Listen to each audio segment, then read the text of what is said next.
What is going on, you guys? Welcome back to another edition of the podcast. My name is Ramon, and this is Dad's podcast project. And today I wanted to talk about the Sonic the Hedgehog movie. Today I had taken my son to go see this in theaters, and for those of you who have not seen it yet, you might be planning on seeing it. I just want to go ahead and preface that this is going to be somewhat of a spoilery review, so consider yourself warned. And with that being said, we'll just go ahead and jump right into my take, and as well as my experience taking my son to see this movie. So to start off, I thought that the film was really good. I didn't have any, qualms or quarrels about it. I thoroughly enjoyed the fact that they had made the changes necessary to the character. It was really haggard what they first came out with, that first version of Sonic.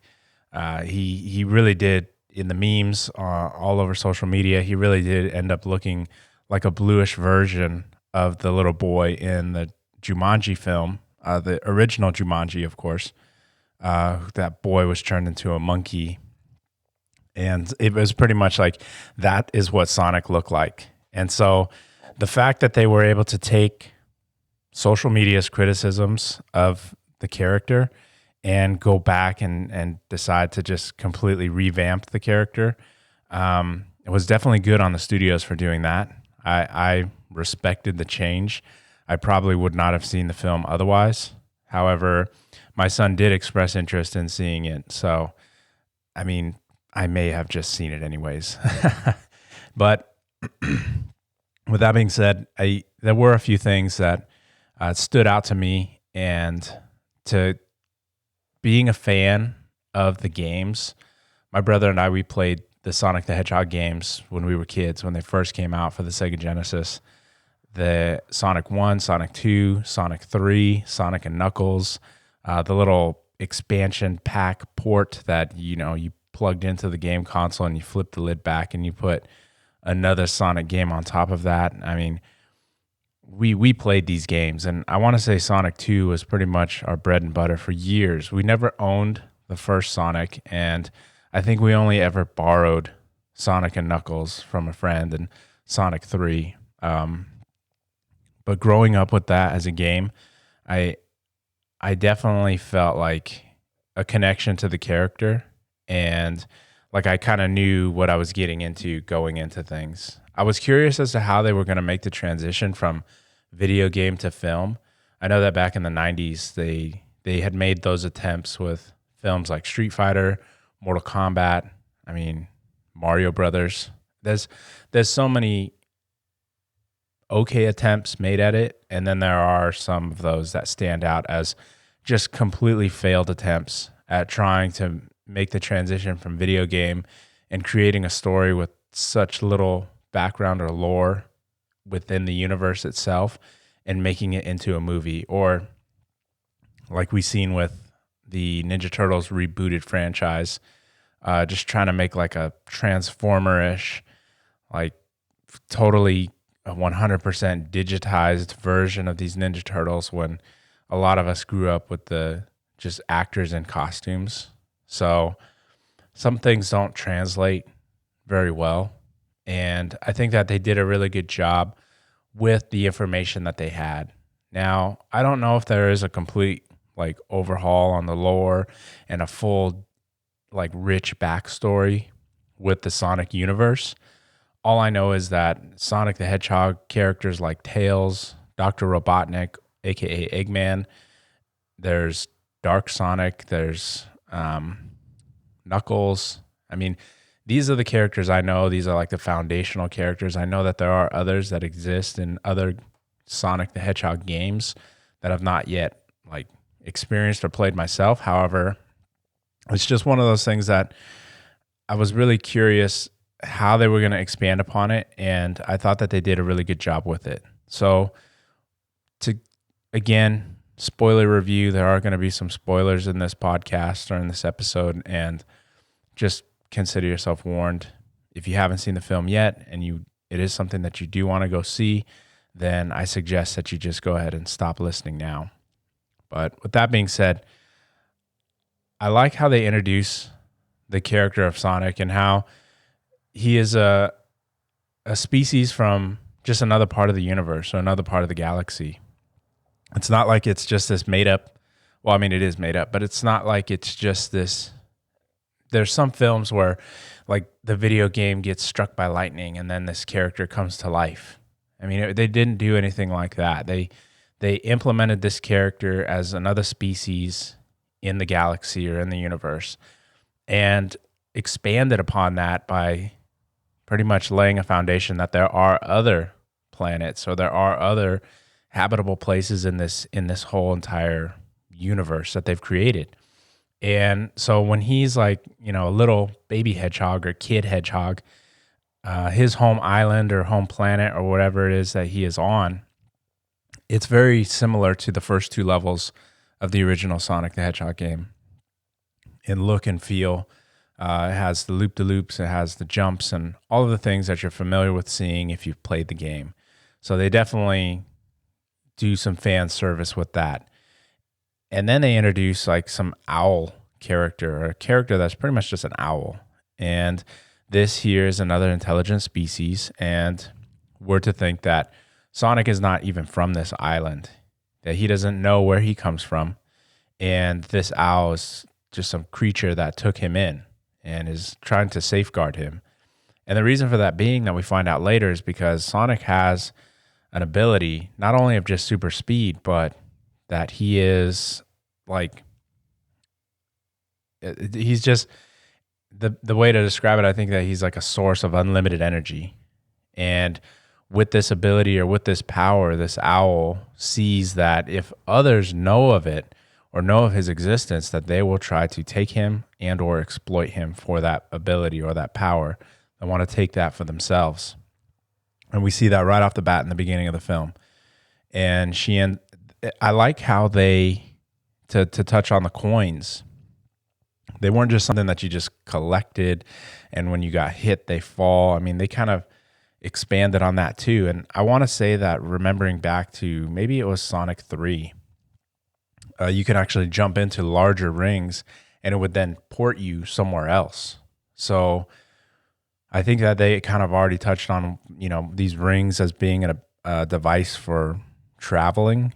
And it's one of the things that he ends up stating to his human co-star. I would say that Sonic is the main star of this film. So his human co-star, he ends up expressing to him that, this is the form of interstellar travel pretty much for all maybe higher level beings or species in the universe, that they're not traveling out there through rocket ships and things like that. It's actually these rings. They just think of where they want to go, toss the ring, and it opens a portal to which they can then travel through. So he ends up finding himself on Earth, and he's been there for a hot minute. He sounds like a young adult, but I'm guessing they want you to feel that Sonic is maybe a teenager, maybe younger. I'm not exactly sure, but his voice sounds like he's older, like he's a young adult. So, or the voice actor at least. And so one of the things that I definitely really thought was cool about that was that they just jumped right into it. They didn't kind of find like, oh, you have to go to Earth and you have to find this thing and you have to, complete this quest. The story was very basic. Sonic, you're special. People are going to want to try to capture you. You just need to lay low and stay hidden. People are coming after you. So it was more like just a thing where he was just out on his own and very secluded for that matter. Now, some of the things that I didn't care much for about this film, and I understand, again, this film was not designed for me, for my age group, for my demographic. It was, and I don't even think it was really intended for my son's age group.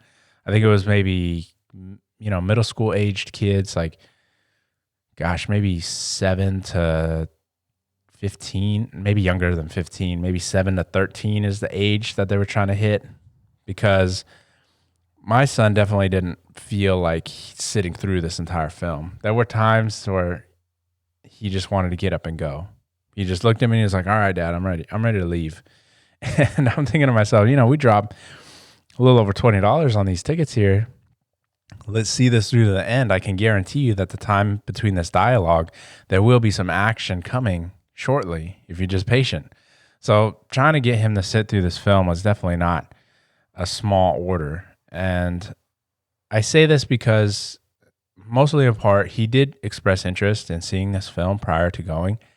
We saw the preview during the Frozen 2 opening trailers, and he was like, oh, wow, that looks really cool. I want to go see that. But in the back of my mind, I also knew and understood that, well, this would be his first sort of live action film. Like the only digitized character would be Sonic and maybe some of the tech, like the drones and things like that going around. Other than that, I think movies that are pretty much hit on what he wants to see are primarily like Toy Story or like animated Pixar and Disney animated films. These are the ones that resonate with him and that hold his attention, which is why we could sit through movies like Frozen, why Moana is still on constant repeat here at the house, and why we own all of the Toy Story films. It's just he is into that stuff. And as parents, they're very good films for us to watch too, which brings me to one of my major gripes about this movie. Again, with respect, I know that this wasn't intended for my audience, but as a parent, we do have to take our children to see these movies. And I feel like films do a really great job at catering to the parents that bring the kids to see them. Some of them. Pixar does a really great job at this. Disney, even though they're the same company, but different production studios, that's neither here nor there. But a Pixar film, a Disney film, they are intended for children, but they do a really great service to the parents by weaving in things that hold our attention.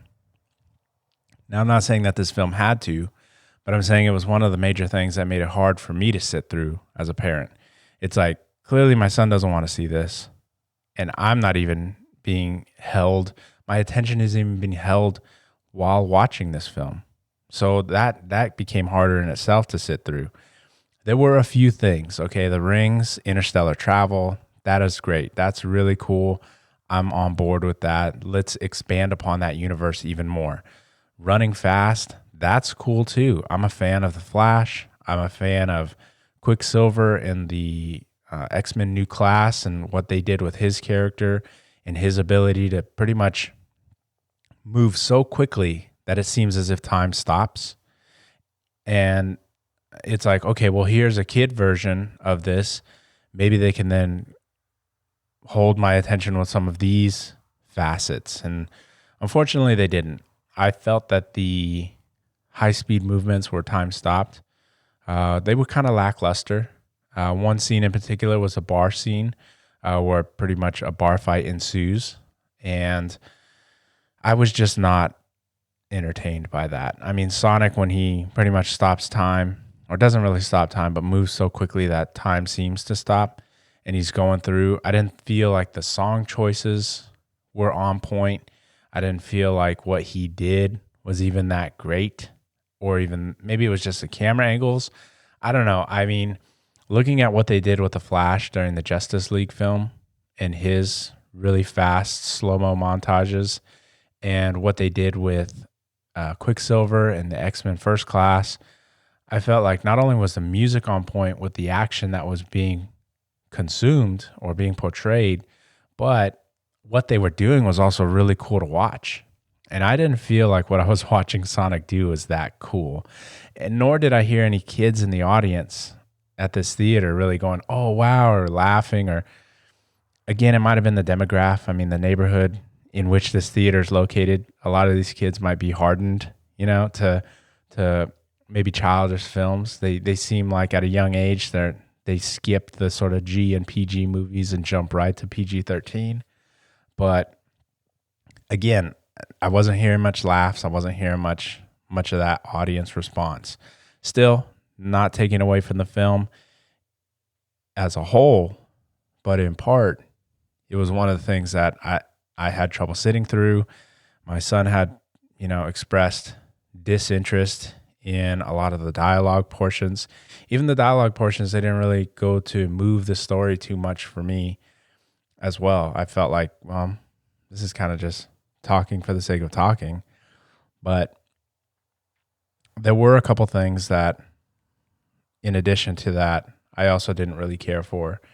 And I guess before getting into like the things I didn't care for, if I recommend this movie to people, I would say go see it. If you're a fan of, say, Sonic the Hedgehog the games, and you're an adult and you have children that you want to take to see this movie or that want to see this movie, take them. There are some parts that are kind of funny. There are some things that are pretty cool about seeing your childhood character, video game character on the big screen.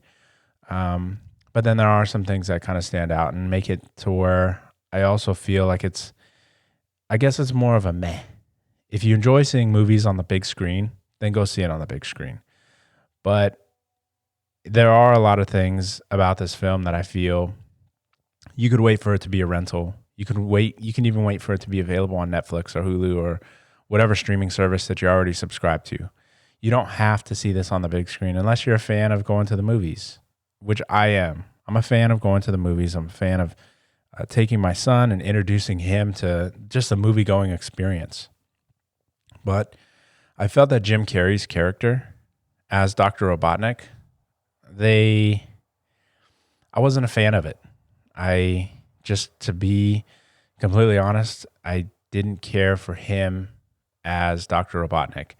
I thought that his choice of just being a hyper intellectual person that is extremely rude to everyone because he feels that he is far more superior.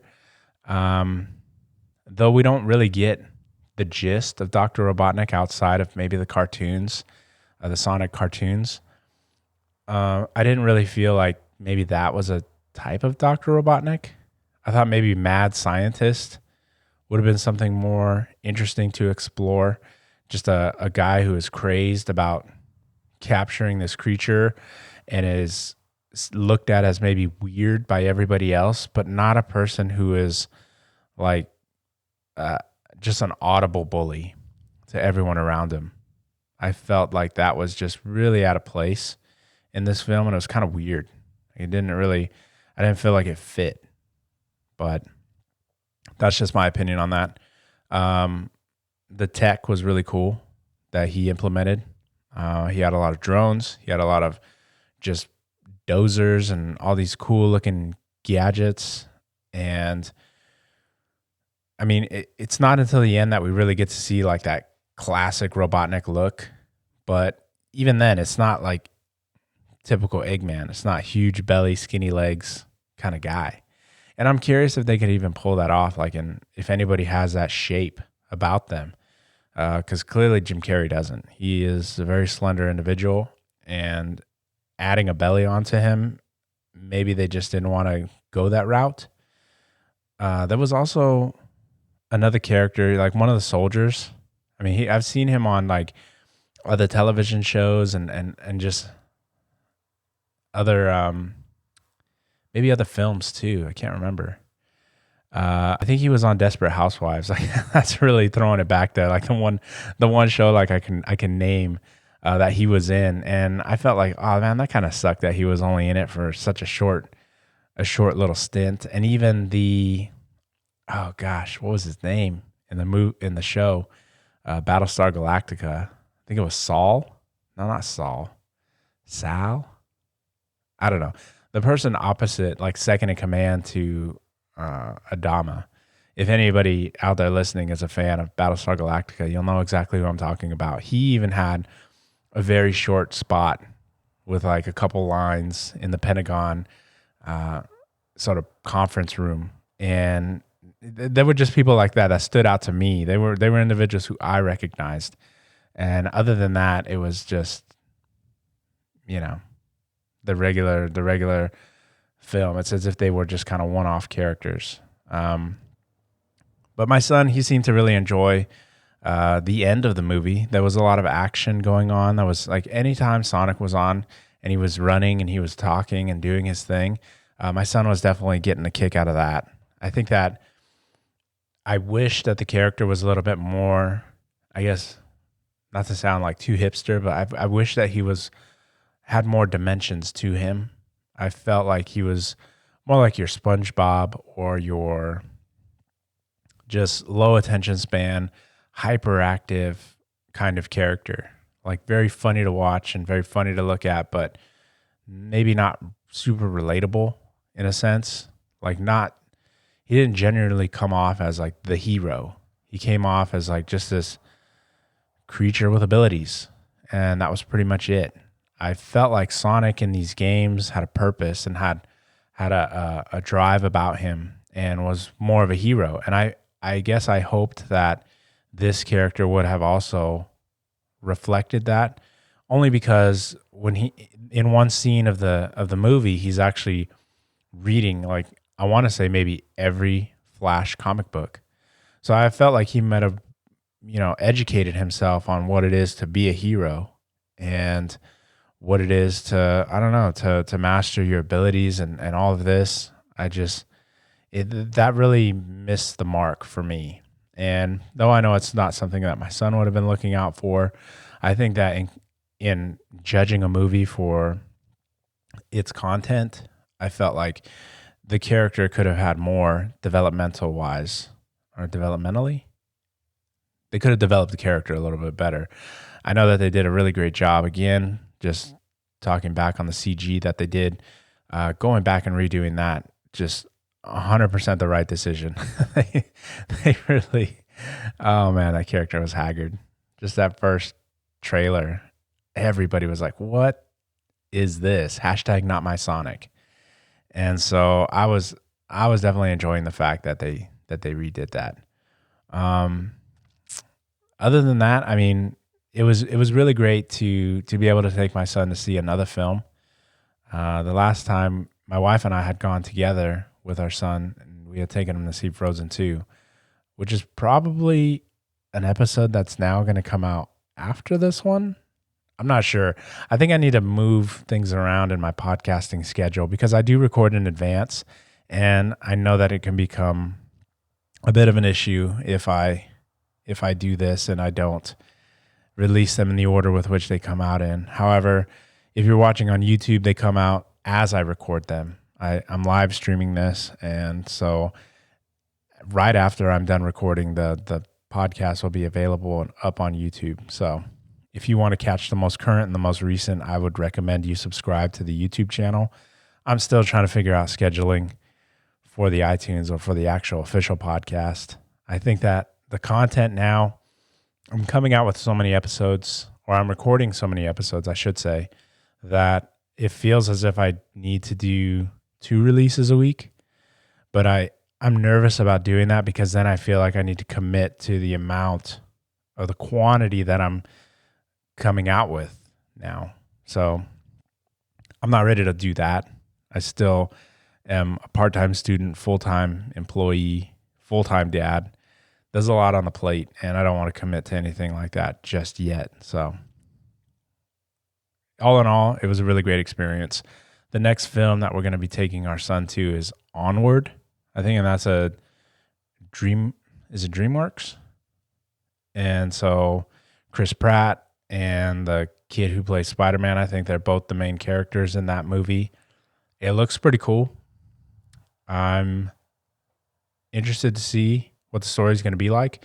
The first trailer that they released, I was not even remotely interested. And then the second trailer they released, it's like, okay, well, this is like an adventure. They're going on a quest. And clearly they said they were going on a quest in the first trailer, but I didn't know what kind of quest they were going to go on. So that makes it a little bit more interesting, something to look forward to. So the other thing that I guess I would like to talk about, but if you made it this far, thank you. I'm really interested about and I don't know if they have this in theaters around where you guys are, but they are offering the Regal Pass. And I guess what that is for $21 or $24.99 a month, you get to see unlimited movies. You can just go. And now I know movies don't get released like every single week, but if you think about it, if there is 10 movies and it's like $10 a pop.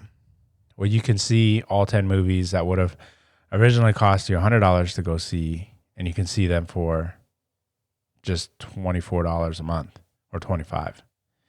Now, the math only really works out if they're films that you want to see. And I think that this is something that I would like to at least sit down and talk with my wife about for myself, not for the entire family, because we have a hard time even getting away on date nights. I don't want us to commit to, like, say, some $150 for the three of us, because our daughter's not yet going to the movies. And then on top of that, paying for a babysitter, kind of commitment when we might only see a movie once every 2 to 3 months. However, for myself, I am a huge fan of film, and I would like to see every movie that's out, to be honest. And I'm curious if that's something that I might venture into with this podcast as well, is adding episodes where I go and see movies and then give my honest reviews on them.